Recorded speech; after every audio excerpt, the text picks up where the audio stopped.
things you ought to know.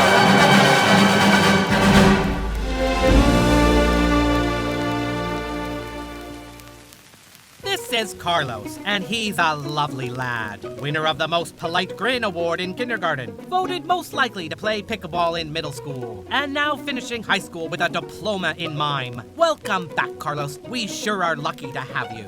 What's that, Carlos? You're not certain why you're here? Well, you're in luck, because today we're taking a closer look at another fascinating communication style. As you may know, there are 4 primary types of communication styles. That's right, 4. The 4 styles are passive communication, aggressive communication, passive-aggressive communication, and assertive communication. Today, we're talking about a communication style that's just as uncertain as you are. That's right, Carlos. Buckle up, because we're diving into the world of passive-aggressive communication. Now, Carlos, passive-aggressive communication is a tricky little devil. It's sneaky, it's subtle, and oh boy, it can be confusing. You see, a passive-aggressive communicator appears to be agreeable, easygoing, and compliant on the surface. But underneath, there's a storm of resentment brewing. Instead of addressing their concerns openly, a passive communicator expresses their frustration through sarcasm, avoidance, and good old-fashioned stubbornness.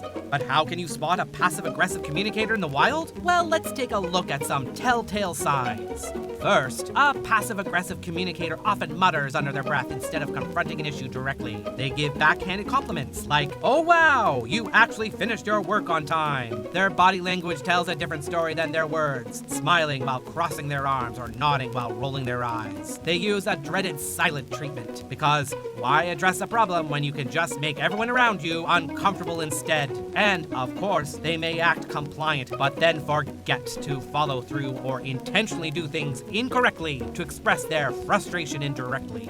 Now, Carlos, what should you do if you find yourself dealing with a passive-aggressive communicator? Well, my friend, here's what you need to remember. Stay calm and don't engage with their negativity. Passive-aggressive communicators thrive on indirect conflict. Don't take the bait. Be clear with your requests. Leave no room for misunderstanding or loopholes. Document conversations and outcomes. That way, when something mysteriously goes wrong, there's a record of what was actually agreed upon. Confront the behavior directly. It might feel uncomfortable, but calling out a passive aggression in a respectful way can help break the cycle. If necessary, escalate the issue. Sometimes looping in a manager or a mediator can help encourage direct and honest communication.